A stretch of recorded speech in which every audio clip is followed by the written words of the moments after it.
Less than 200 years ago, a man who was a convicted fraudster, soon after his conviction, you know, found to be a man of less than reputable character, he finds, or alleges he finds, golden tablets with the truth of God upon them, and that he was contacted by several angels and told to pass on the message to the world. No one sees any gold tablets, no one sees any evidence, mere hearsay, lots of stories from a known con man. But of course he doesn't go to people who know he's a con man. He goes to ignorant people. People are looking for the truth and looking for a new life in the Americas. And they were easy to manipulate, or at least enough of them were, as to make his journey and his religion develop. So, there we are. An obvious charlatan. A man who would go on mad gold-digging missions, claiming certain mystical truths and certain very lucrative truths. And of course, he made a lot of money. And he kept on using it as a way of making money. And then he used his religion for anything he could, as the greatest prophet, other than Jesus, on earth. Believing that God lives on another planet. Well, we know Joseph Smith did not believe in that. You know, he could have bullshitted himself to some degree, probably didn't believe a word of his made-up religion. After disagreements and his friends seeing through him, barely any of the original members of the Church of Latter-day Saints remained by the time of his death within that religion. Bizarre, isn't it? You know, apparently God is on a planet Kolob. Yeah, and if you're a good Mormon, you follow all the rules, you know, whether it's polygamy or anything else, magic underwear, then you're going to get a whole planet, you and your wife, or wives, to rule over, you know. If you're a good Mormon, well, you get that. Of course, Mormonism, they had later revelations, didn't they, you know. When, I can't remember which state it was now, probably Utah, when they were trying to join the Union, trying to join the United States, they had to get rid of polygamy.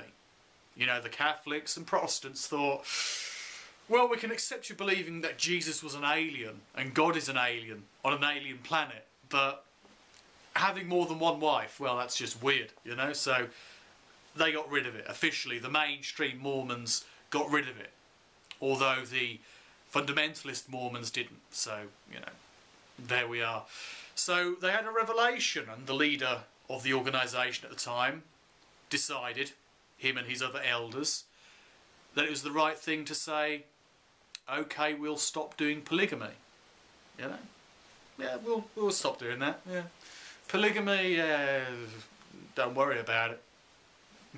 You know? And any number of other things as well, like they didn't like black people at one point.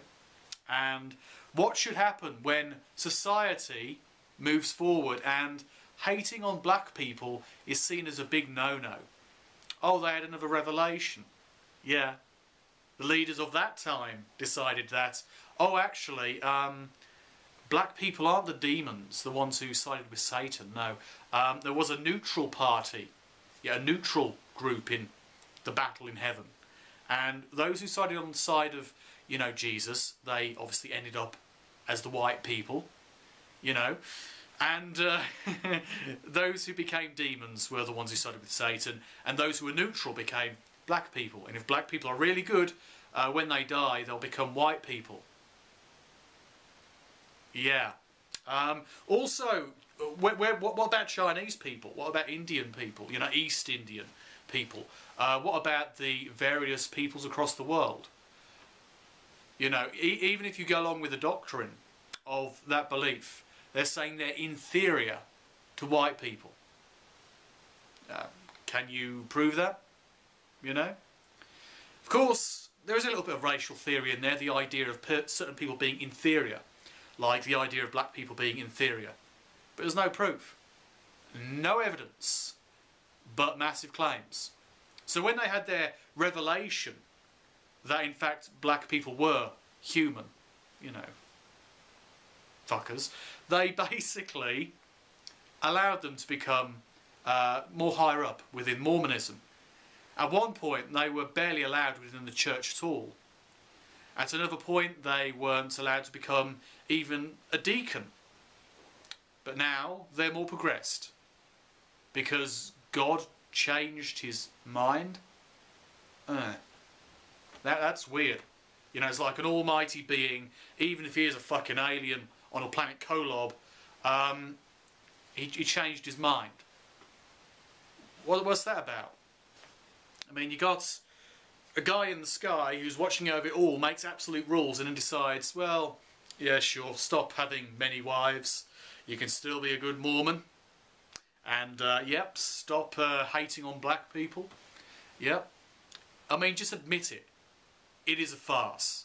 It's basically people who believe in stuff that isn't realistic. Society changes, and because of the negative press, you change your ideas. And that's true of many religions. And it goes to show how false, in fact, these actual beliefs are. A religion which sets up absolute rules, which are absolutely logical, and changes to fit society, it's false. Either that or the previous doctrine was false. So, with something like Mormonism being so young, you know, still a relatively young religion, we are talking about it being even more false. We're not talking about thousands of years. We're not talking about scores of individuals philosophically probing the ideas thereof. We're talking about a modern religion that is founded on marshes. Not exactly firm foundations from which to grow and progress. But the good thing about that is everything they don't like or society doesn't like, they can change. So what's changing next? What's going to happen next? I don't know, maybe they'll have the gay Mormons.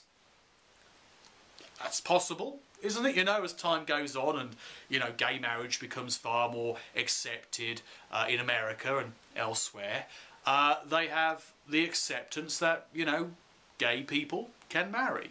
Is that the next step? Is that the next manoeuvre? The next deal? You know, negotiation with God. God, if you're listening, I don't know if you are, because if you can hear me from planet Kolob, you know, we want to allow the gays to marry. How do you feel about that? And presumably, you know, God has pointy ears and green blood and might be Vulcan. Maybe, maybe not. They don't believe that, but I'm going to say that's true because they can't disprove me. And basically, God would come back and say, another amendment. Ugh. Okay, another amendment, let's make that happen too. And, you know, hey presto, you know, bam, Mormonism allows gay marriage. So that's going to be probably next. You know, within the next century at the most, you know, or the least perhaps. Within the next 100 years from now, mark my words, Mormons will say, sure, allow the gays to marry. I just figure that's going to happen. But in the end, we know, when we see these changes, when we see these adaptions, it's obviously bullshit.